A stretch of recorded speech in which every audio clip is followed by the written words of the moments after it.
Hey students, welcome back to Learn with Z. Hope you all doing well. It's me Zina and let's start our class. കഴിഞ്ഞ ക്ലാസ്സിൽ നമ്മൾ എന്താണ് discuss ചെയ്തുകൊണ്ടിരുന്നത്? നമ്മുടെ ശീലങ്ങളെക്കുറിച്ചിട്ടാണല്ലേ. നമ്മൾ എല്ലാ ദിവസവും ചെയ്യാറുള്ള കാര്യങ്ങളെക്കുറിച്ചിട്ടാണ് നമ്മൾ ഡിസ്കസ് ചെയ്തിരുന്നത്. എങ്ങനെ നമ്മൾ എല്ലാ ദിവസവും ചെയ്യാറുള്ള കാര്യങ്ങൾ സംസാരിക്കാം, ഇംഗ്ലീഷിൽ സംസാരിക്കാം, എഴുതാം എന്നുള്ളതൊക്കെയാണ് പറഞ്ഞിരുന്നത്. അഥവാ സിമ്പിൾ പ്രസൻറ്റ് ടെൻസ് ആണ് പഠിച്ചത് അല്ലേ. അപ്പോൾ ഈ ക്ലാസ്സിൽ നമ്മൾ ഡിസ്കസ് ചെയ്യാൻ പോകുന്നത് മറ്റൊരാളുടെ ശീലങ്ങളെക്കുറിച്ചിട്ടാണ്. മറ്റൊരാളുടെ ശീലങ്ങളെക്കുറിച്ചിട്ട് നമ്മൾ എങ്ങനെയാണ് പറയുക എന്നുള്ളതാണ് ഈ ക്ലാസ്സിൽ ഡിസ്കസ് ചെയ്യാൻ പോകുന്നത്. കഴിഞ്ഞ നമ്മുടെ ഒരു ക്ലാസ്സിൽ ഒരു കംപ്ലീറ്റ് സെൻറ്റൻസിൻ്റെ ഫോർമാറ്റ് എങ്ങനെയാണെന്ന് നമ്മൾ പഠിച്ചിട്ടുണ്ടായിരുന്നു. Subject plus verb plus object അല്ലേ. ആ ഫോർമാറ്റിലാണ് നമ്മൾ സിമ്പിൾ പ്രസൻറ്റ് ടെൻസിൽ നമ്മുടെ ശീലങ്ങളെക്കുറിച്ചിട്ട് ഡയറി എഴുതിയതും നമ്മുടെ ശീലങ്ങളെക്കുറിച്ചിട്ടുള്ള സെൻറ്റൻസുകൾ ക്രിയേറ്റ് ചെയ്തതും. അപ്പോൾ മറ്റൊരാളുടെ ശീലങ്ങളെക്കുറിച്ചിട്ട് നമ്മൾ സെൻറ്റൻസ് എഴുതുന്ന സമയത്ത് അല്ലെങ്കിൽ സംസാരിക്കുന്ന സമയത്ത് ചെറിയൊരു വ്യത്യാസം മാത്രമാണ് അവിടെ സംഭവിക്കുന്നുള്ളൂ. അതെന്താണെന്ന് നമുക്ക് നോക്കാം. ഈ സെൻറ്റൻസിൽ ആദ്യം വരുന്ന ഭാഗം ഏതാണ്? സബ്ജക്റ്റ് ആണല്ലേ. അപ്പോൾ സബ്ജക്റ്റ് ഏതായിരിക്കും വരിക? നമ്മൾ പ്രോനൗൺസ് ഏതൊക്കെയാണ് നമ്മൾ പഠിച്ചത്? അയ്യോ ദേവിയും ഹി ഷീ ടു അല്ലേ. ഇതിൽ ഐയും യുവും എപ്പോഴും സ്പെഷ്യലായിട്ടുള്ളതാണ്. ദേ വി എപ്പോഴും പ്ലൂറലാണ് അല്ലേ. അത് ഒന്നിൽ കൂടുതൽ ആൾക്കാരുണ്ടെങ്കിലാണ് നമ്മൾ എന്ത് ഉപയോഗിക്കുക? ദേയും വിയും ഉപയോഗിക്കുക. പക്ഷേ നമ്മൾ അവസാനം പറഞ്ഞ ഹി ഷീ ഇറ്റ് ഈ മൂന്നെണ്ണം എപ്പോഴും എന്താണ്? സിംഗുലറാണ്. അതിൽ ഒരാൾ മാത്രമേ ഉള്ളൂ അല്ലേ. അപ്പോൾ മറ്റൊരാളുടെ കാര്യം പറയുമ്പോഴത്തേക്ക് നമ്മൾ യൂസ് ചെയ്യുന്ന സബ്ജക്റ്റുകൾ ഏതൊക്കെയായിരിക്കും? ഹി ഷീ ഇറ്റ്, അവൻ അവൾ ഇത്. അതുപോലെ തന്നെ പേരുകളും വരാം അല്ലേ. രാഹുൽ, രാധ, സോഫിയ, ഷാഫി അങ്ങനെ പലതരത്തിലുള്ള പേരുകളും വരാം. അപ്പോൾ ഇതാണ് നമ്മളെ സബ്ജക്റ്റിൻ്റെ പോർഷനിൽ വരുന്നത്. അടുത്ത പോർഷൻ ഏതാണ്? വെർബ് അല്ലേ. അപ്പോൾ നമ്മുടെ ഹാബിറ്റിനെ കുറിച്ചിട്ടുള്ള ഡയറി എഴുതുമ്പോൾ നമ്മൾ ഏത് ഫോമാണ് വെർബ് ഉപയോഗിച്ചത്?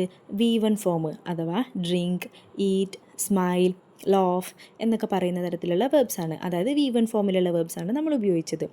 ഇനി ഇത് മറ്റൊരാളുടെ കാര്യത്തിലേക്ക് വരുമ്പോൾ ഇതിൻ്റെ കൂടെ നിങ്ങൾ എന്ത് ആഡ് ചെയ്താൽ മതി? ഒരു എസ്സും കൂടെ ആഡ് ചെയ്താൽ മതി. Like drinks, Eats, place, wakes up, etcetera etcetera etcetera. അപ്പോൾ എല്ലാ വേർബ്സിൻ്റെയും കൂടെ ഒരു എസ് ആഡ് ചെയ്താൽ മതി മറ്റൊരാളുടെ ഹാബിറ്റിനെ കുറിച്ചിട്ട് നമ്മളൊരു സെൻറ്റൻസ് ക്രിയേറ്റ് ചെയ്യുമ്പോൾ. ഇപ്പോൾ നമ്മുടെ വേർബ്സിൻ്റെ പോർഷനും ക്ലിയർ ആയല്ലോ. അടുത്തത് എന്താണ്? ഒബ്ജക്റ്റ്. ഒബ്ജക്റ്റിന് പ്രത്യേകിച്ച് എന്തെങ്കിലും മാറ്റം വരുമോ? ഇല്ല. ഏത് ടെൻസിലാണെങ്കിലും ഏത് സബ് ടെൻസിലാണെങ്കിലും ഒബ്ജക്റ്റിന് യാതൊരുവിധ മാറ്റവും സംഭവിക്കില്ല. എല്ലാ ടെൻസസിൻ്റെ കേസ് വരികയാണെങ്കിലും ഈ വെർബിനാണ് അല്ലറ ചില്ലറ മാറ്റങ്ങൾ സംഭവിക്കുള്ളൂ. അത് മാത്രം നമ്മൾ ഫോക്കസ് ചെയ്താൽ മതി കേട്ടോ. അപ്പോൾ ഇത്രയേ ഉള്ളൂ കാര്യം. ഇനി നമുക്ക് എന്ത് ചെയ്യാം? കുറച്ച് എക്സാമ്പിൾസ് വെച്ച് പഠിക്കാം. അപ്പോൾ ഇത് ഒന്നുകൂടെ ക്ലിയർ ആവും. എന്നിട്ട് നമുക്കിതിൻ്റെ ആക്ടിവിറ്റിയും ചെയ്യാം. ഈ ഉദാഹരണം ഒന്ന് നോക്കൂ. I drink coffee. ഇതിൻ്റെ മീനിങ് എല്ലാവർക്കും അറിയുന്നുണ്ടാവും അല്ലേ. ഞാൻ കോഫി കുടിക്കാറുണ്ട്, സിമ്പിൾ പ്രസൻറ്റ് ടെൻസിൽ, അതായത് നമ്മുടെ ശീലം. ഇനി രാഹുൽ കോഫി കുടിക്കാറുണ്ട് എന്ന് നമ്മൾ എങ്ങനെയാണ് പറയുക? നേരത്തെ പറഞ്ഞ പോലെ നമ്മുടെ വെർബിൻ്റെ കൂടെ ഒരു എസ് ആഡ് ചെയ്ത് കൊടുത്താൽ മതി അല്ലേ. അപ്പോൾ എങ്ങനെ വരും? Rahul drinks coffee. അടുത്തൊരു ഉദാഹരണം നോക്കാം. I study every day. ഞാൻ എന്നും പഠിക്കാറുണ്ട്. അപ്പോൾ പൂജ എന്നും പഠിക്കാറുണ്ട് എന്ന് നമ്മൾ എങ്ങനെ പറയും? പൂജ സ്റ്റഡീസ് എവറി ഡേ. അതായത് നമ്മുടെ വേർബിൻ്റെ കൂടെ ഒരു എസ് ആഡ് ചെയ്ത് കൊടുത്തു. അത്രയേ ഉള്ളൂ, വളരെ സിമ്പിളാണ്.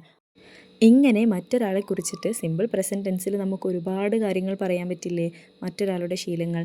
വേറെയും കുറച്ച് ഉദാഹരണങ്ങൾ നോക്കാം. He brushes his teeth. അവനവൻ്റെ പല്ല് തേക്കാറുണ്ട്. പിന്നെ പൂജ ഡാൻസസ് വെൽ. പൂജ നന്നായി ഡാൻസ് കളിക്കാറുണ്ട്. Manu goes to school every day. Manu എല്ലാ ദിവസവും സ്കൂളിലേക്ക് പോകാറുണ്ട്. അപ്പോൾ ഇനി ആരെങ്കിലും നിങ്ങളുടെ അടുത്ത് വന്നിട്ട് നിങ്ങളുടെ കുഞ്ഞ് ചോറ് കഴിക്കാറുണ്ടോ എന്ന് ചോദിക്കുകയാണെങ്കിൽ നിങ്ങൾക്ക് എങ്ങനെ ആൻസർ ചെയ്യാം? Yes he eats rice. അവൻ ചോറ് കഴിക്കാറുണ്ട് എന്ന് പറയാം. അല്ലെങ്കിൽ അവൾ നന്നായി കളിക്കാറുണ്ടോ എന്ന് ചോദിച്ചാൽ നിങ്ങൾക്ക് എന്ത് പറയാം? Yes Xi place well. അവൾ നന്നായിട്ട് കളിക്കാറുണ്ട് എന്ന് നിങ്ങൾക്ക് ആൻസർ ചെയ്യാം. അപ്പോൾ ഇത്രയേ ഉള്ളൂ കാര്യം, വളരെ സിമ്പിളാണ്. ഇനി നമുക്ക് ഇതുപോലത്തെ എക്സാമ്പിൾസ് നമ്മുടെ ഡെയിലി റൂട്ടീനിൽ നിന്നുള്ള എക്സാമ്പിൾസ് നമുക്ക് സ്വയം ഉണ്ടാക്കാൻ പറ്റൂലേ. അപ്പോൾ എല്ലാവരും ഒരു 10-15 സെൻറ്റൻസസ് എങ്കിലും നിങ്ങൾ സ്വയം ഉണ്ടാക്കിയെടുക്കുക. എന്നിട്ട് നിങ്ങൾ ചെയ്യേണ്ടത്, നമ്മൾ കഴിഞ്ഞ പ്രാവശ്യം നമ്മുടെ ഡയറി എഴുതിയിരുന്നു അല്ലേ, സിമ്പിൾ പ്രസൻറ്റ് ടെൻസിലുള്ളത്. അതിൻ്റെ തൊട്ടടുത്ത പേജിൽ നിങ്ങൾ വേറൊരാളുടെ ഡയറി എഴുതണം. നിങ്ങളുടെ ഫ്രണ്ടിൻ്റെയോ നിങ്ങളുടെ റിലേറ്റീവിൻ്റെയോ നിങ്ങളുടെ നെയ്ബറിൻ്റെയോ ആരുടെയെങ്കിലും ഒരാളുടെ ഡയറി നിങ്ങൾ സിമ്പിൾ പ്രസൻറ്റ് ടെൻസിൻ്റെ സെൻറ്റൻസസ് ഉപയോഗിച്ചുകൊണ്ട് എഴുതുക. അപ്പോൾ നിങ്ങൾക്ക് സിമ്പിൾ പ്രസൻറ്റ് ടെൻസിൽ മറ്റൊരാളെക്കുറിച്ച് എങ്ങനെയാണ് സംസാരിക്കുക എന്നുള്ളത് നിങ്ങളുടെ മൈൻഡിൽ ഫീഡാവും. പിന്നെ അതിനെക്കുറിച്ച് യാതൊരുവിധ സംശയവും വരില്ല. ഓക്കെ, അപ്പോൾ ഇത്രയേ ഉള്ളൂ നമ്മുടെ കുഞ്ഞു വീഡിയോ. നമ്മുടെ ഫസ്റ്റ് ക്ലാസ്സിൽ നമ്മൾ എന്താ പഠിച്ചത്? ടെൻസസിനെ കുറിച്ച് മൊത്തമായിട്ടൊരു ധാരണ ഉണ്ടാക്കി. രണ്ടാമത്തെ ക്ലാസ്സിൽ നമ്മൾ എങ്ങനെ ഒരു സെൻറ്റൻസ് ഉണ്ടാക്കാം എന്നുള്ളത് പഠിച്ചു. മൂന്നാമത്തെ ക്ലാസ്സിൽ നമ്മൾ സിമ്പിൾ പ്രസൻറ്റ് ടെൻസിൽ എങ്ങനെയാണ് സംസാരിക്കുക എന്നുള്ളത് പഠിച്ചു. നാലാമത്തെ ക്ലാസ്സിൽ മറ്റൊരാളെക്കുറിച്ച് എങ്ങനെയാണ് സംസാരിക്കുക എന്നുള്ളത് പഠിച്ചു. അപ്പോൾ ഇനി വരും ക്ലാസ്സുകളിൽ നമുക്ക് ബാക്കിയുള്ള ടെൻസസും കൂടെ പഠിക്കണം. അതിൻ്റെ ഇടയിൽ കൂടെ മറ്റുള്ള ഗ്രാമറുകളും ചില കുഞ്ഞു കുഞ്ഞു കാര്യങ്ങളൊക്കെ ഇങ്ങനെ ഷോർട്ട് വീഡിയോ ആക്കിയിട്ട് നമുക്ക് ഇടുകയും ചെയ്യാം കേട്ടോ. അപ്പോൾ എല്ലാവരും പഠിക്കുക, കൺസിസ്റ്റൻ്റ് ആയിട്ടിരിക്കുക, വർക്കും കാര്യങ്ങളൊക്കെ ചെയ്യുക. പരമാവധി ഇംഗ്ലീഷ് കേൾക്കാനും വായിക്കാനും ഇംഗ്ലീഷുമായി ഇൻട്രാക്ട് ചെയ്യാൻ പറ്റുന്ന എല്ലാ അവസരങ്ങളും യൂട്ടിലൈസ് ചെയ്യുക. അങ്ങനെ ഘട്ടം ഘട്ടമായിട്ട് നമ്മുടെ ഇംഗ്ലീഷ് ഫ്ലുവൻസി നമുക്ക് ഇമ്പ്രൂവ് ചെയ്തെടുക്കാം. അപ്പോൾ വീഡിയോ കണ്ട എല്ലാവർക്കും താങ്ക് യു. നിങ്ങൾക്ക് വീഡിയോ ഇഷ്ടമായെങ്കിൽ ലൈക്ക് ചെയ്യുക, നമ്മുടെ ചാനൽ സബ്സ്ക്രൈബ് ചെയ്യുക, ഒപ്പം നിങ്ങളുടെ സുഹൃത്തുക്കൾക്ക് ഷെയർ ചെയ്ത് കൊടുക്കുകയും ചെയ്യാം. Thank you.